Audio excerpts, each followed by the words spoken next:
Ada pepatah mengatakan, hargailah pemberian seseorang. Tapi, bagaimana jika yang memberi adalah sesosok hantu? Simak kisahnya di sini.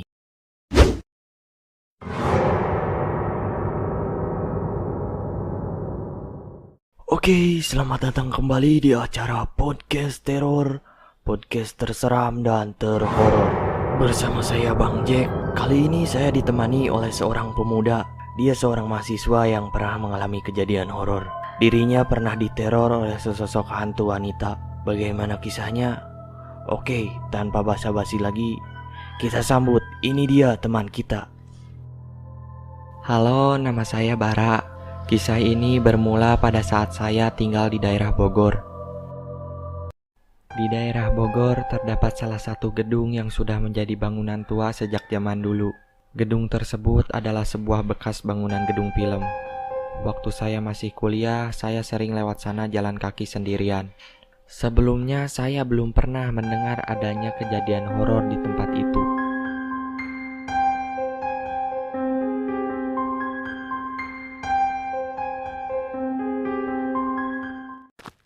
Singkat cerita, saat itu saya pulang ke sorean karena ada jadwal padat di kampus.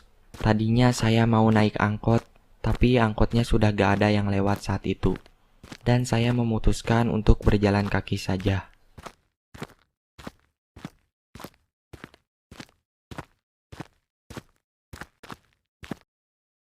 Pada saat mau lewat ke gedung itu, hujan sudah mau turun.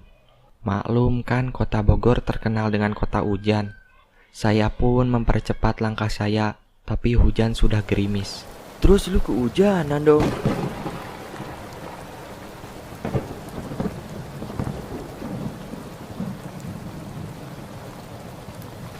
Ya, tadinya sih gitu. Tapi bagusnya saya menemukan seseorang membawa payung mendekati saya. Dia seorang perempuan. Dia memberikan payungnya ke saya tanpa berbicara sepatah kata pun. Di situ saya merasa agak heran. Saya pikir ia tuli dan ia seorang ojek payung yang ingin menyewakan payungnya. Saya pun mengambil payungnya dan melanjutkan perjalanan. Saya kira dia ngikutin dari belakang, tapi ternyata setelah saya lihat kembali, dia malah pergi entah kemana. Ya, terus? Itu payungnya gimana? Ya, awalnya saya juga bingung saat itu. Tapi setelah saya hampir sampai dekat rumah, saya bertemu dengan seorang bapak-bapak. Dia menanyakan soal payung itu. Dapat dari mana katanya. Terus saya bilang, dapat dari seseorang dekat gedung sana. Katanya payungnya antik. Jangan-jangan itu punya hantu noni Belanda penunggu gedung sana, Den. Ucap bapak-bapak itu. Sontak saat itu juga saya kaget dan merinding dengernya. Saya berniat buru-buru buang itu payung. Kenapa lu mesti buang?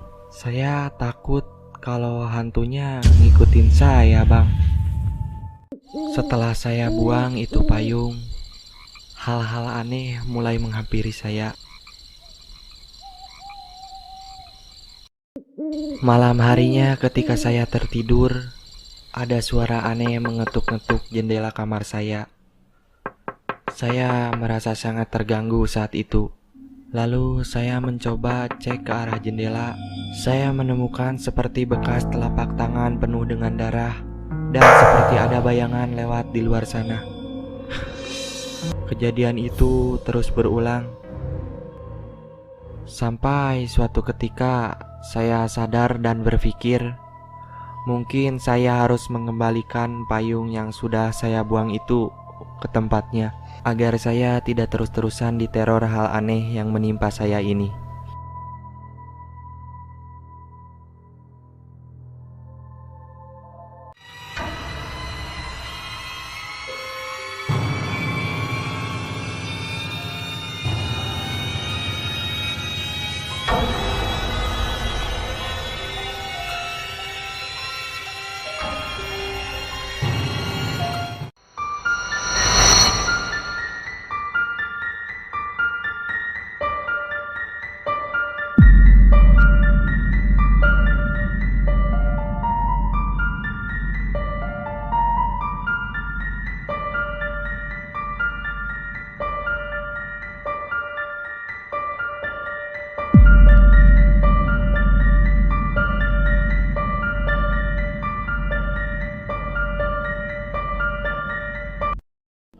jadi maksud lu hantu itu marah gitu karena payungnya lu buang?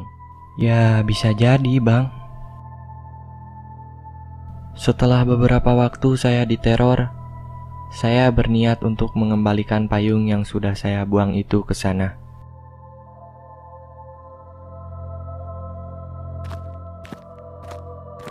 Sekitar jam 5 sore, saya berangkat menuju gedung itu.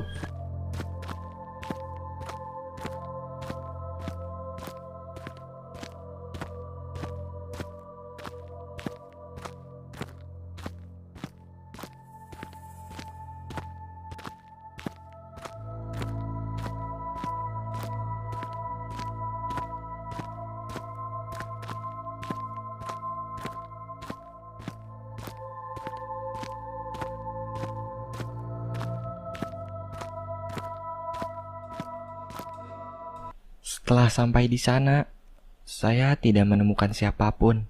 Saya bermaksud untuk masuk ke dalam gedung itu, tapi saya ragu. Setelah saya mempertimbangkan, saya pun masuk ke dalam sana.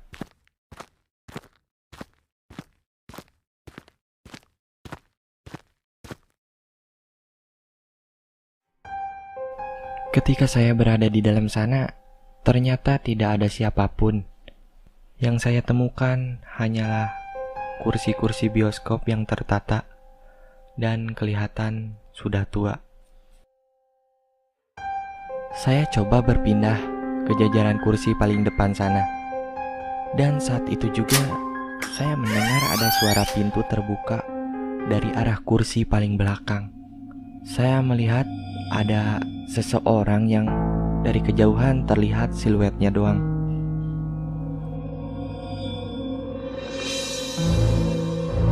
Di situ saya langsung mengejar siluet itu, tapi sayangnya keburu hilang.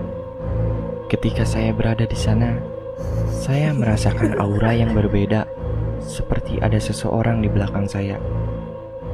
Entah kenapa, ketika saya berada di sana, ingatan saya seperti masuk ke dalam sebuah ingatan seseorang. Di dalam ingatan itu, saya melihat gedung dan seperti ada seseorang yang digantung di dalam gedung itu. Setelah itu, saya kembali sadar bahwa saya masih berada di sana dan saya buru-buru pergi dari gedung itu setelah saya menyimpan dan meninggalkan payungnya di sana.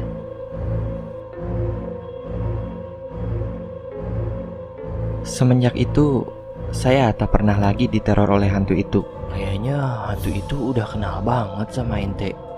Karena kan ente sering mondar-mandir lewat sana. Makanya dia mau nolongin lu waktu hujan. Iya, Bang. Saya juga yakin kalau hantu itu adalah korban bunuh diri. Oh, serem juga ya. Baik, semuanya itu dia pengalaman mistis yang pernah dialami oleh Bara. Dan sekarang dirinya sudah tenang karena gak diteror lagi sama hantunya. Oke, ikan hiu makan tomat.